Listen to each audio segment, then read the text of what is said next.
Is being a chef physically demanding? As I've gotten older, I've started to notice all the little aches and pains a lot more. Injuries that used to take a day to heal now seem to take a week.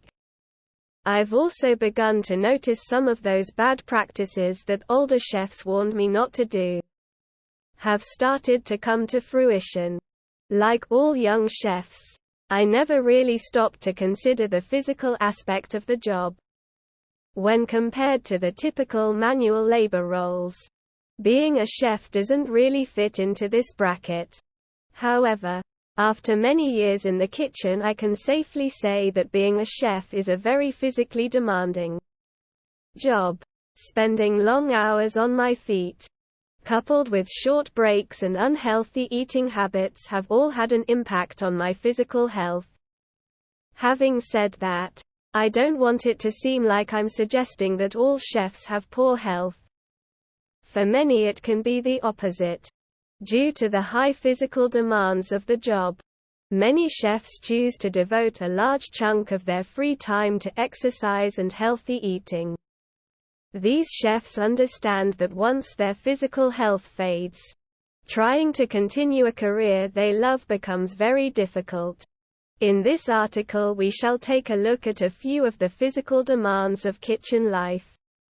I'll also share some lessons that I learnt along the way, and how listening to the sound advice of the older generation would have proved wise. Do chefs spend all day on their feet? Let's start with the most obvious one, and that is the amount of time chefs are stood up at work. At no point during the day will you see someone pull up a chair. Apart from the funny looks you would receive, it is actually incredibly awkward to prepare food sat down. Try it next time you are in your kitchen at home. Even in a small kitchen, the amount of walking around, back and forth to the fridges and store, plus all around the stoves, adds up to many miles walked in a day. I tried wearing a pedometer in the kitchen once, before the days of Fitbits, but it ended up in the washing up sink as an accident by a colleague.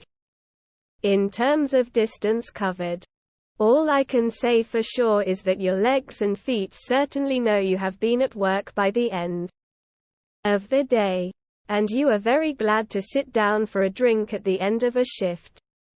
What do chefs eat? Anyone who decides to kickstart a new health regime knows that healthy eating is a large part of being physically fit.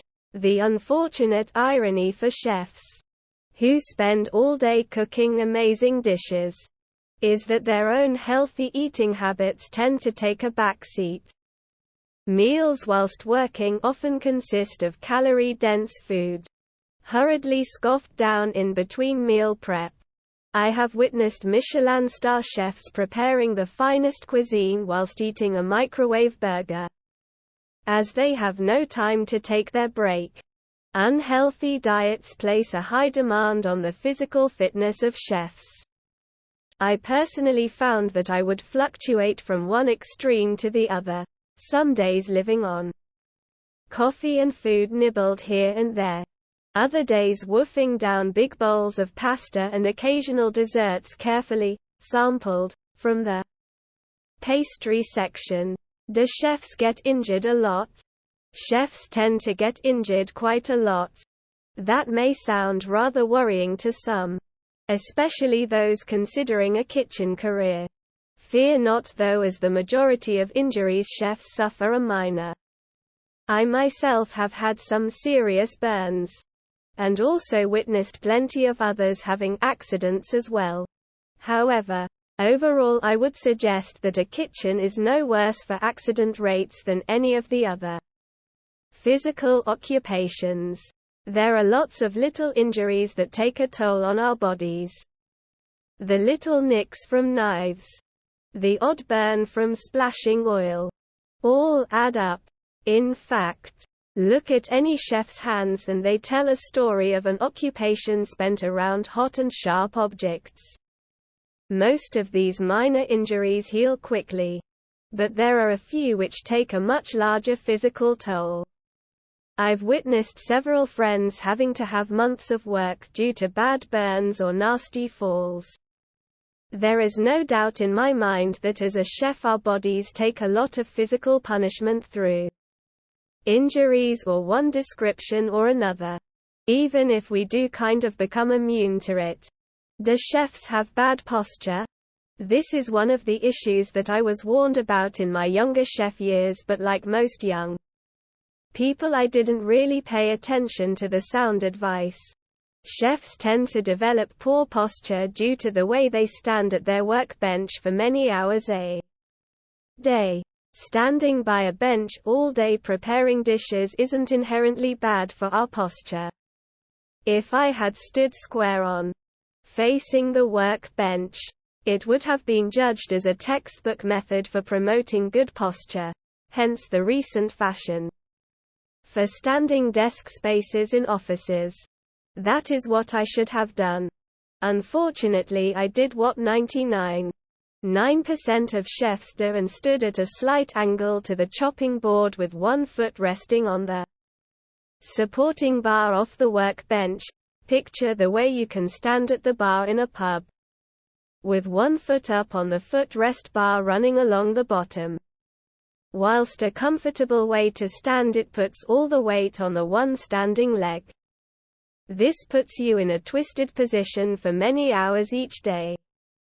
As I got into running long distances, in an attempt to combat the physical demands of being a chef, the poor posture resulted in me suffering many injuries and lots of expensive trips to the physio. What can chefs do to stay physically fit?